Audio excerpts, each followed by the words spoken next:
From the roar of the crowd to the roar of the engine, this is Pit Pass.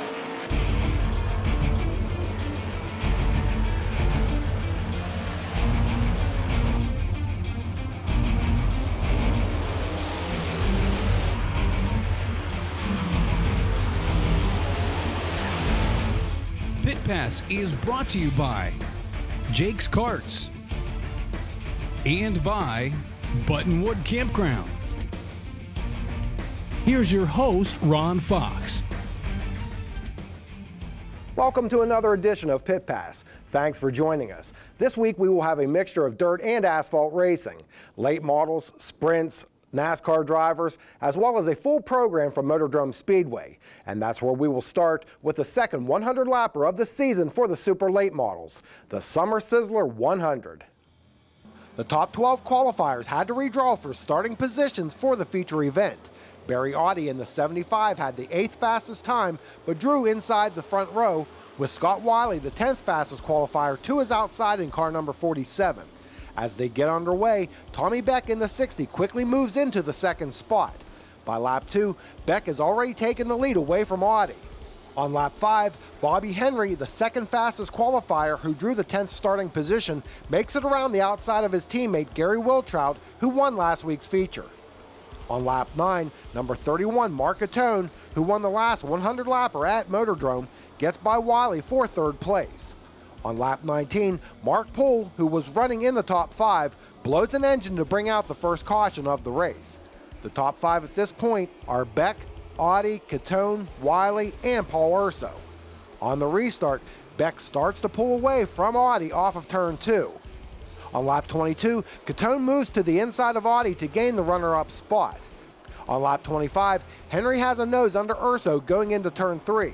He takes over 4th place while opening the door for Neil Brown in the 14 to also push Urso back another position. On lap 28, Joe Moose goes up in smoke to bring out the yellow. Just as Catone starts to work the outside of Beck for the lead on lap 33, the caution is out again for another expired engine. This time it's Steve Black. 2 laps into the restart, Audi continues to fall back through the field as Henry takes over 3rd. Brown would eventually get by Audi to move up to 4th. On lap 38, Catone moves by Beck to become the 3rd different leader of the race. On lap 63, Paul Urso is trying to catch Wiltrout and Audi as they battle for 5th, but he loops it, bringing out the caution. After the halfway point, all restarts are double file. This gives Beck an opportunity to regain the lead as he gets a jump on Catone off of turn 4 and down the front stretch. By lap 67, it's Wiley and Audi side by side for the 6th spot. Going into turn 1, Wiley gets into the 75, causing both cars to spin. On the restart, Brown is able to move up to 2nd with this pass of Catone going through turns 1 and 2. On lap 68, we have another caution and blown motor. This time, Rick Miller in the 18 is the latest victim. For the next couple of laps after the restart, Brown and Beck ran side by side before Brown eventually took the lead for the first time in the race and became the 4th different leader of the event. Brown looked like he was cruising to victory when New York driver Bob Webber slows to bring out the caution on lap 99. The race had to end with 2 consecutive green flag laps. Henry, who restarted 3rd, quickly gets by Catone for 2nd. As he moves in on the 14, Brown slips high through 3 and 4, enabling Henry to take the point, becoming the 5th different leader of the race. Brown only had one option, and that was to try to regain the lead by working the outside of Henry. But coming off of turn 2 on the last lap, Henry is able to clear Brown's machine. As they enter 3 and 4, Brown drives it in deep in a last-ditch effort to overtake Henry. But it's Bobby Henry, the winner of the Summer Sizzler 100. Congratulations, Bobby, on the win. I'm sure that put a smile on your face when you saw that late caution. Yeah, I mean, had a 3rd or 4th place car at best there, and it seemed like after the caution would fly and we'd ride around, I cooled my tires, it would go for 3-4 laps, maybe 5 laps tops, and got one to go, I think it was lap 99, and had one more shot, and we gave it to him. So it's been a good couple of weeks for your teammates here, with Gary winning last week and you this week.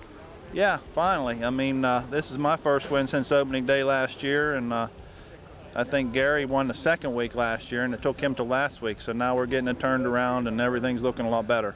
They came out with some different tires here in the last couple of weeks. So what's your opinion on them? Well, definitely tightened the cars up, that's for sure. At least it did mine. I mean, the tire compound that they had here before, we finally got it figured out, and then they changed on us again. And what it did to my car is tighten it up off the corner bad. But in a way, that's a good thing because lots of cars are getting loose off the corner. So I'm making a little bit of ground up coming off, and it's starting to work out pretty good for us. We joked about this last time. You were the fast qualifier, pulled a lousy pill, and ended up second. Again, you're fast, starting in the back, but you pulled it off.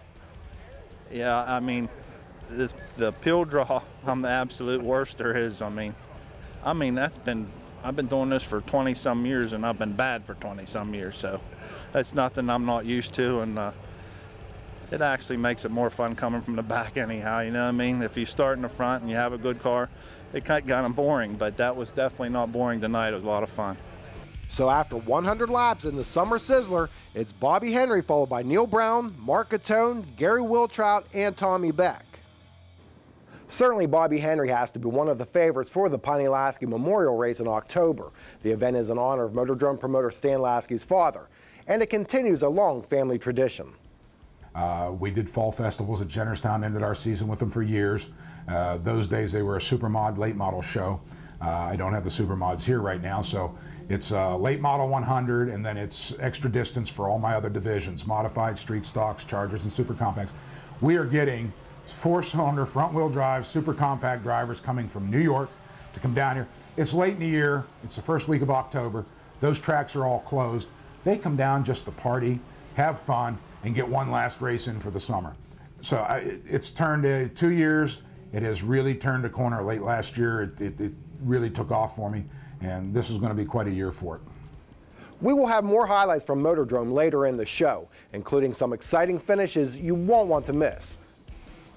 But up next, it's some big names and big dollars on the dirt. There's much more when Pit Pass returns.